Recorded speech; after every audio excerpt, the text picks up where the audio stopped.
Greetings, fellows wizard and witches. Welcome back to Cultural Strong Stories. In today's captivating episode, I will delve into the intriguing history of Azkaban, the notorious prison in the Harry Potter universe. Situated under the jurisdiction of the United Kingdom's Ministry of Magic, Azkaban's background is scarcely explored in the Harry Potter books. Fortunately, in one of the 3 books released by Pottermore in 2016, a wealth of information about the prison was unveiled.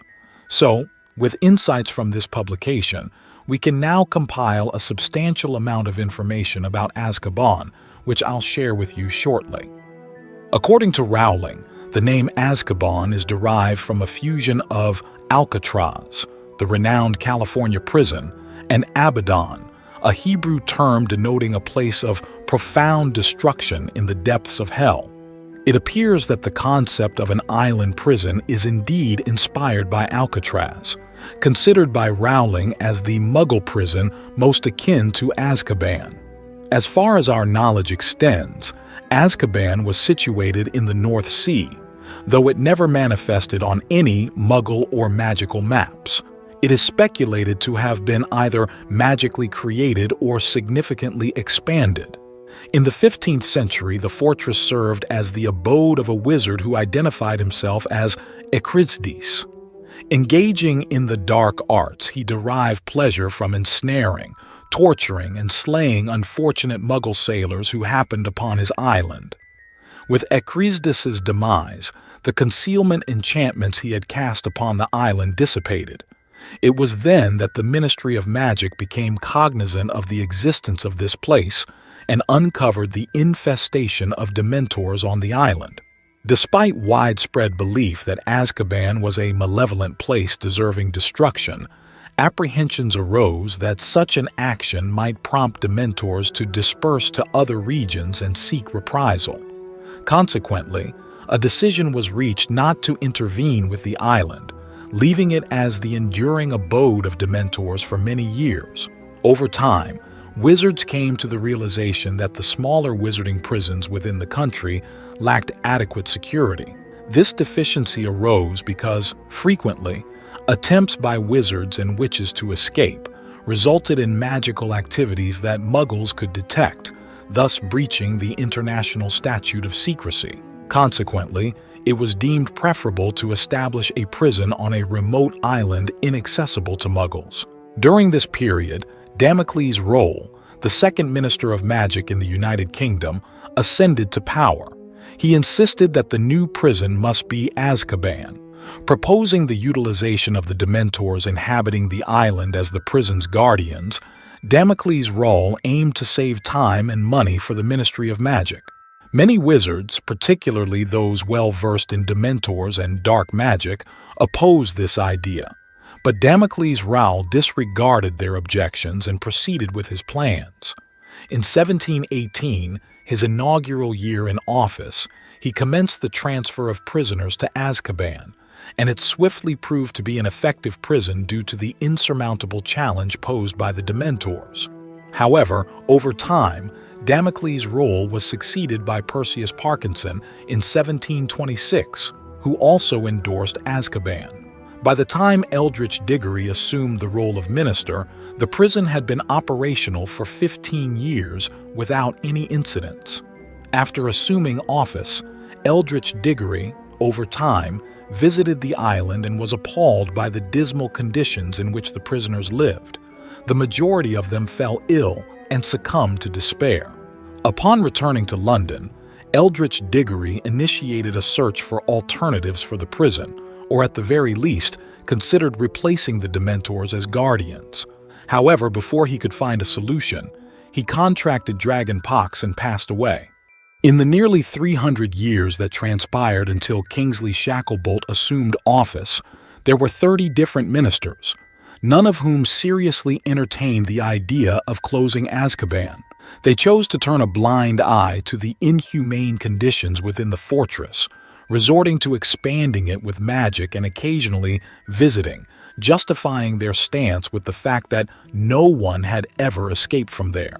Minister Hephaestus Gore is known to have renewed and strengthened the prison, while Minister Harold Mincham added even more Dementors than before.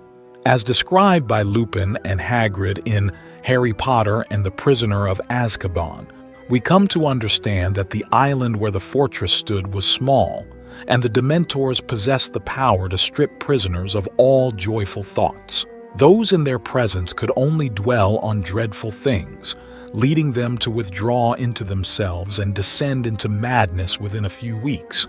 Only the strongest managed to survive, while the rest inevitably perished. A cemetery was erected on the same island to inter those who passed away. Moreover, as if all of this weren't enough, the Dementors had the ability to strip wizards of all their powers if exposed for an extended period, fostering the belief that escape was an impossibility.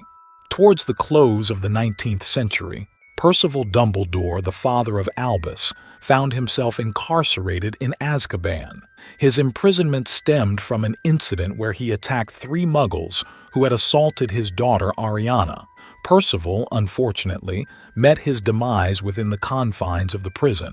Additionally, both Marvolo Gaunt, the grandfather of Voldemort, and Morphin Gaunt, Voldemort's uncle, also experienced periods of incarceration in Azkaban. Marvolo served a 6-month sentence, while Morphin endured 3 years behind its formidable walls. 2 decades later, Morphin Gaunt faced another sentencing, this time due to the actions of Lord Voldemort himself, ultimately meeting his end within the confines of Azkaban. Not all magical crimes warranted a sentence to Azkaban. Only the most severe transgressions faced such punishment. One prime example includes the use of any of the 3 unforgivable curses: Avada Kedavra, the Cruciatus Curse, and the Imperious Curse. Following the conclusion of the First Magical War in the United Kingdom and the fall of Lord Voldemort, numerous Death Eaters were incarcerated in Azkaban. Notable figures among them were Igor Karkaroff, Sirius Black, whom we all know was not a Death Eater, Barty Crouch Jr., and the 3 Lestranges. However, the prison's infallibility was called into question in the subsequent years. Over the course of Azkaban's history, there were a total of 4 escapes. The initial one was masterminded by Barty Crouch Jr., whose mother made the ultimate sacrifice to facilitate his release from the prison.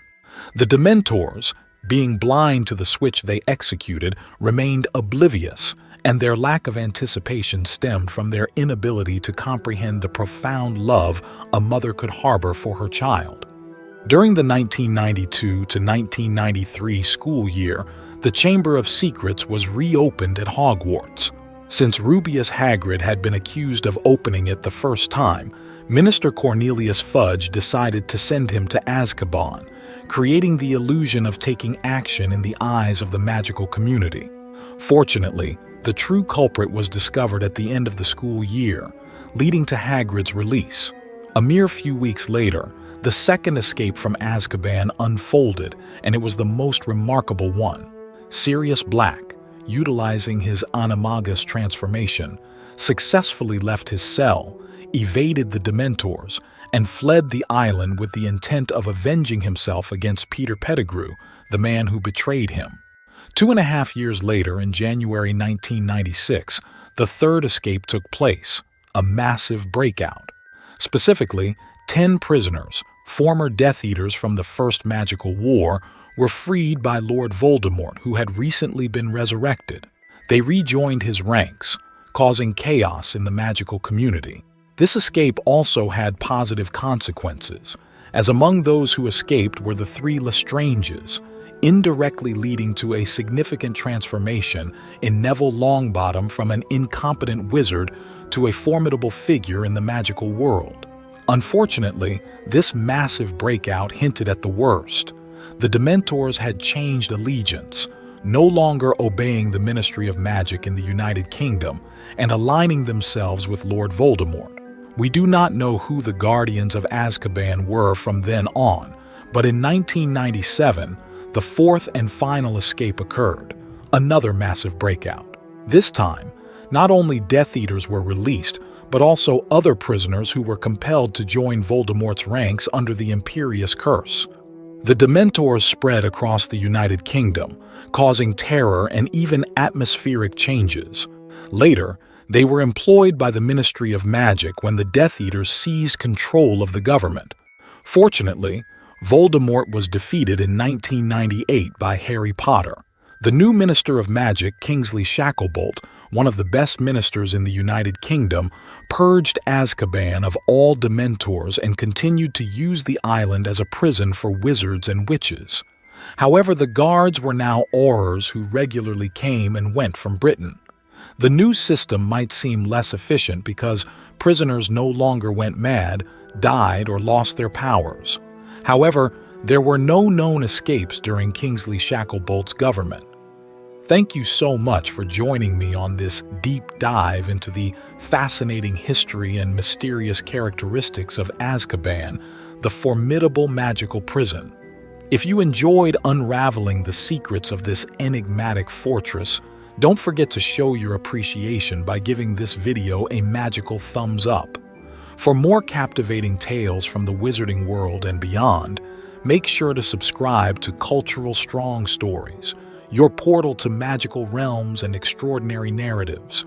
Hit that subscribe button and the notification bell so you never miss a spellbinding story. As we part ways for now, remember, the magic doesn't end here. Stay enchanted, my fellow wizards and witches, and I'll see you in the next chapter of our mystical journey. Until then, may your wand stay ever steady and your adventures be truly magical.